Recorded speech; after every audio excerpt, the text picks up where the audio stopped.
Hey, what's up guys? CZitoMusic here. Thanks for stopping by and I hope you're all having a great day. 2017 was a great year for metal music, and now that year is coming to an end, I thought I'd share with you my top 5 metal albums of 2017.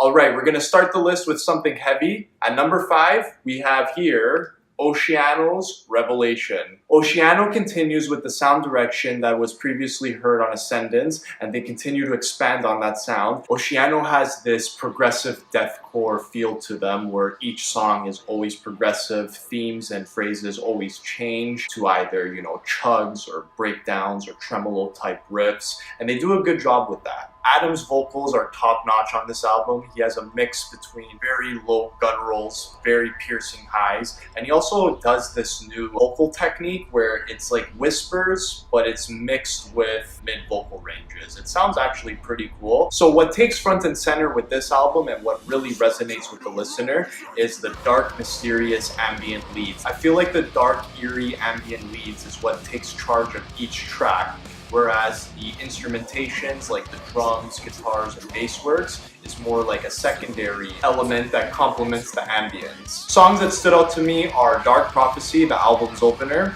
Lucid Reality, and Final Form. Final Form has this part where they're using an uplifting and almost hopeful sounding distorted chord progression that again immediately it complements the ambient leads that are happening in the background. I wish they included more of this sort of uplifting and hopeful sounding chord progressions into more of their songs. I feel like it would have made the album a little bit more diverse. The album can get a little bit repetitive. I mean, there's only so much you can do with this specific type of sound. Then again, they do it so well, but I feel like if they would have added just more technicality to their songwriting, it could have made for a better, more fresh sounding album. If you're looking for something that's not too crazy technical, straight to the point with chugs and breakdowns and very dark, eerie, horror-like sounding ambience, then Revelation by Oceano is definitely worth checking out and picking up. I give this album a 7.5 out of 10. Alright, so we're continuing with more brutal albums. At number 4, we have the Black Dahlia Murders, Nightbringers. The songs on this album are fast-paced, relenting, and it really shows how the musicianship in this band keeps evolving and growing and getting better with each album they put out. Each song is technical and possesses its own character. It amazes me that even after 8 studio albums, this band still continues to stay fresh and true to their original sound,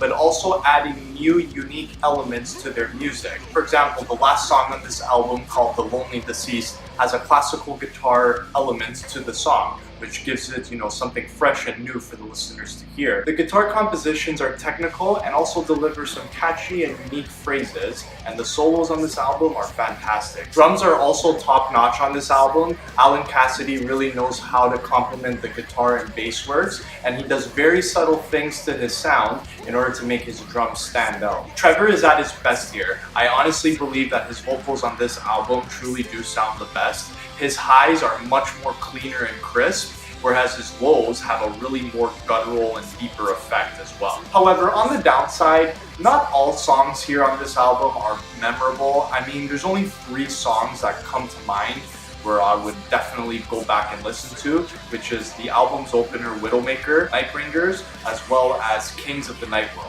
Those 3 songs I can definitely see myself revisiting. However, I listened to the album fully 3 times, and the first time I was really blown away with it, but then the second and third time as I started re-listening to it, I just felt like songs didn't have a lasting appeal that I thought they would have.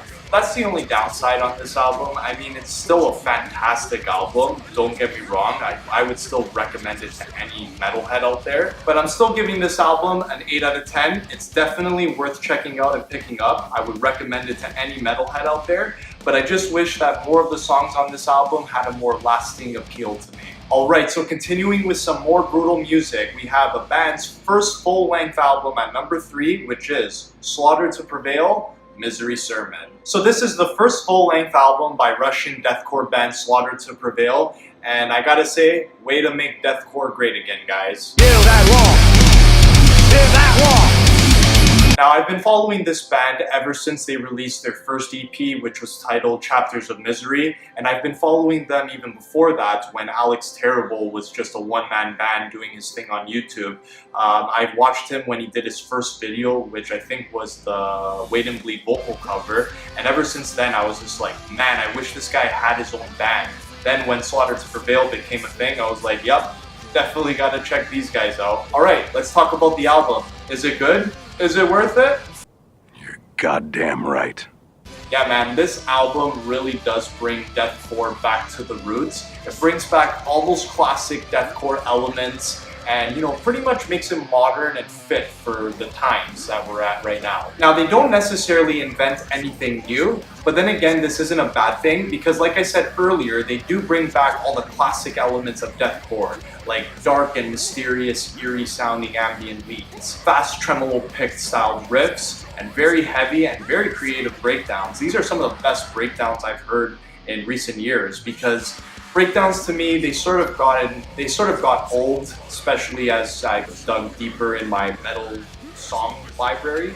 But this album had some really killer breakdowns, especially with the track Chronic Slaughter. The outro track is a very specific tremolo picked breakdown that you really gotta follow in order to perform it 100% right. Alex's vocals are top notch on this album. I believe he's one of the best deathcore vocalists out there right now and probably one of the best vocalists in the whole metal community right now. Guitars on this album are amazing. They're very fast, they're very technical, and also the drum work is fantastic. I love the handwork that's done by the drummer, as well as his technicality for complementing the guitar and bass works. The band also includes black metal elements. You can really hear the behemoth style chord progressions and ambience found on this album. I believe this is because Alex Terrible is in fact a really big behemoth fan. Overall, I'm just hoping for future records that they take more risks by implementing new and fresh musical ideas and including them into their new songs.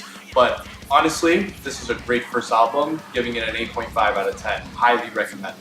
So continuing on, we have an album here that's not as brutal as the rest, but definitely still as heavy. At number 2, we got August Burns Red with Phantom Anthem. This band really does get better with age. You can really hear the maturity in their songwriting and musicianship. They know the sound that they want, and they achieve it by doing it in the best way possible. They implement some of their best qualities and elements that are founded on previous albums, such as heavy and aggressive riffs and breakdowns that are founded on Messengers, very heartfelt, heartwarming, and uplifting melodic themes that are founded on Constellations, and as well as fresh and diverse ways of using clean guitars in different musical styles that's founded on Leveler. All of those qualities are present here on this album, and they do it in such a way where it stays fresh and true to their sound, and it just sounds amazing to the listener. What I love about this band is that they don't just categorize themselves as plain metalcore and that's it. They pretty much break out of those metalcore conventions and they devise their own unique style and their own unique elements that makes them who they are as a band. This is a very progressive album.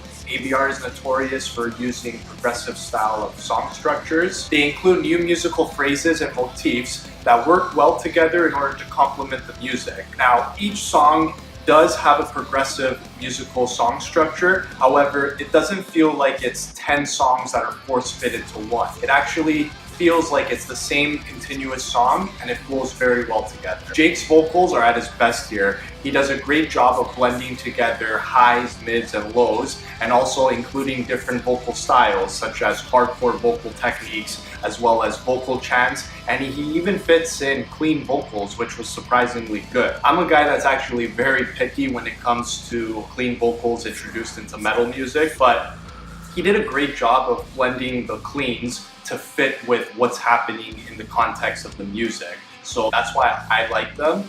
And if you're worried about the entire album having clean vocals, do not worry about it because the only song that has clean vocals is Coordinates. The instrumentations are again top notch on this album. Guitars are fast, heavy, and aggressive and technically demanding.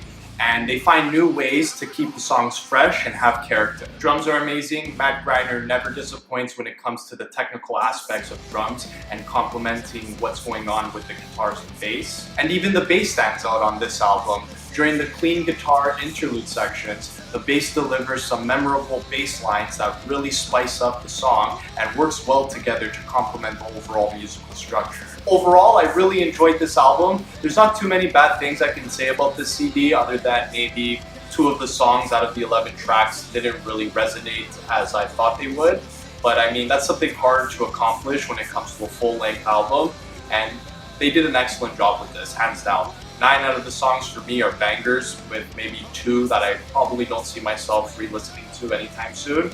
But again, I would highly, highly, highly recommend this album to any longtime metal fan, and I'm giving Phantom Anthem by August Burns Red 9 out of 10. Can we have a drum roll, please?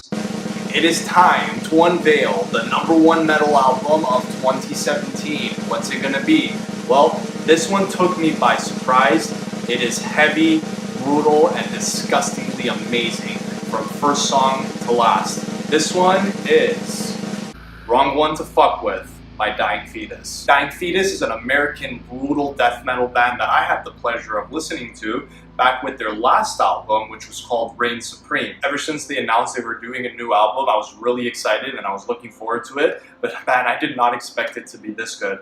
Throughout the entire thing, I did not find myself bored or wanting to skip through tracks. Every single song on here is a banger. This band definitely knows their sound. They take old familiar structures and forms that are founded on their previous albums, such as Reign Supreme, and they continue to expand on it, including more technical aspects of songwriting, as well as very heavy grooves and slamming parts. This is a very heavy, extreme, relenting, and unforgiving album.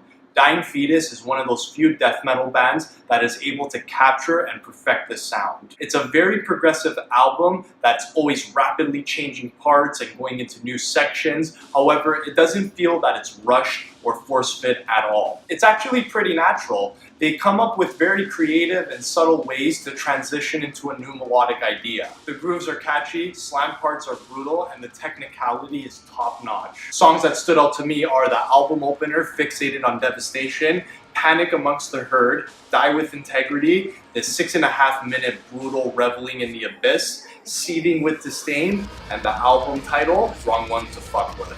Vocals are amazing, the lows are guttural and brutal, whereas the highs have a blend between mid and high vocal techniques. The guitars and bass work on this album are phenomenal. Both instruments capture a blend of slamming riffs that meet technically demanding phrases. The musicianship presented on this CD is fantastic. Each member is amazing on their instruments, and that is key when it comes to creating this style of death metal. This album also has hardcore elements such as heavy 2-step grooves, slam breakdowns that Dying Fetus is notorious for. Although I don't really consider these, your traditional deathcore, metalcore breakdowns, I consider them more of those grindcore breakdowns. So overall, put simply, this album, if I can describe it in one word, is pure insanity. From the moment the album starts with Fixated on Devastation to the last bonus track, which is Induced Terror, this album is just pure chaos. I loved every second of it. Even through the second and third listening of it, I did not want to skip any track. I just wanted to relive those chaotic and those technical demanding moments that the band is notorious for.